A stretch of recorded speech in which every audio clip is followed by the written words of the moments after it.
Welcome to this portion of the Seeds of Hope volunteer training for the jail. My name is Mark Welch and I'm the jail administrator for the Finney County Sheriff's Office, and I'll be your guide for this training. Volunteer's purpose. Understanding what your purpose is when you volunteer at the jail is very important and can be very difficult, and we will see why when we talk about inmates. Some of the areas of purpose may be teaching a class, running a Bible study, or getting inmates involved in some sort of programming. The goal is to have positive outcomes with these individuals, and that can be as simple as letting them know where GED classes are in a community, letting them know where the local AA meeting meets, just pointing them in some direction so that they can break the cycle that they're currently in. So let's talk a little bit about inmates. Inmates are people with differences. They have issues, they have multiple problems, they are in custody for a reason. Inmates, they will test you. They will try to get you to do something for them. It may seem small and insignificant to you, but that's the trap. If they find out that you have a soft heart, they'll try and exploit that and use that against you until they are done with you. At that point, when they are done with you, they'll turn you in and you'll lose your status as a volunteer in the jail. This does not happen with all inmates. It does not happen all the time, but it's something you need to know and keep filed in the back of your mind. Jail's do's and don'ts were developed to give volunteers a guide to deal with inmates and to deal with the jail. The jail is a paramilitary organization whose main goals are safety and security. Some of our ways may seem strange, but they are there for a purpose. So jail's do's and don'ts are a common sense guide to an uncommon situation. Now let's review the jail's do's and don'ts, starting with the do's. Do accept inmates as individuals. You can't believe everything you see and hear on television. The language, the culture, the morals may seem strange to you, but you can still accept them for what they are, and that's a person. Do learn to listen without judging. Listening without judging, search for the facts, look for emotions, and draw out what is really being said to you. Let them know that you are genuinely interested in what they have to say. Do be responsible and dependable. Be regular and on time. If an inmate is counting on you, and you can't make it, let someone know. Do seek help when needed. If you don't know the answer to any question, be sure to ask. Don't try to bluff your way through it. If you are wrong, your credibility will be tarnished. Do give encouragement. As a rule, inmates have low self-esteem. Society thinks of inmates as losers, and the inmate is likely to agree. He knows how many times he's failed, but reassuring and trying to build his confidence is important. Be a good example. Your example as a successful, law-abiding citizen is a great help in and of itself. You may be one of only a few people that this inmate has known with these kind of standards. Do come with an open and teachable mind. We always need to learn. Even the most experienced jail volunteer learns new things about jails and inmates over the years, as do the staff about volunteers. Do ask questions.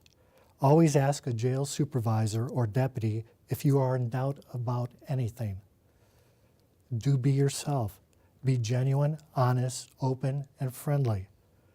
Do inform jail supervisors or other staff of your arrival and departure. If you need to leave your group for any reason, someone else should be there to supervise. Do use only approved handouts. When giving material to inmates, regardless of how insignificant, it needs to be approved. Do report threats of harm to self or others. We want your visit to be safe and prosperous. Don't take threats lightly, but don't overreact either. Report a threat to a jail supervisor or deputy. Do be responsible for your personal property. Please do not bring anything into the facility that you will be needing for your programs. Personal property can be secured in the trunk of your car. Now let's talk about jail don'ts. Don't overreact to hostility. The inmate may be testing you or, in fact, may be hostile against the system. In either case, your reaction will determine how well you are accepted by the inmates. In a hostile situation, move to the safe area and follow the jail deputy's directions. Don't preach to inmates. They already know that they have done wrong.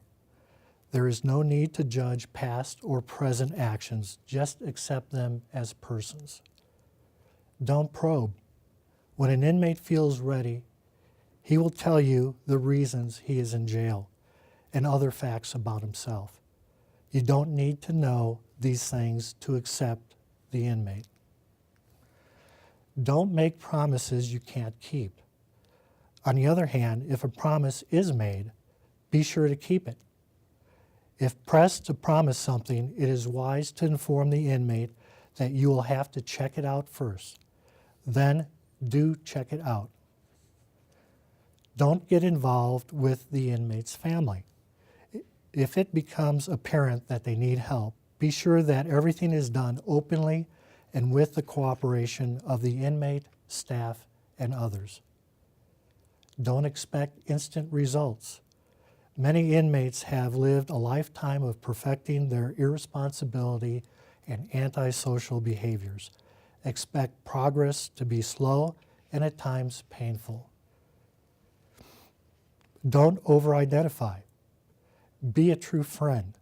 Let them carry their own problems. You can support them without becoming like them in your viewpoint or attitude. Don't give pat answers. A simple answer may help, but a simplistic answer will not help in complex situations that many inmates live in.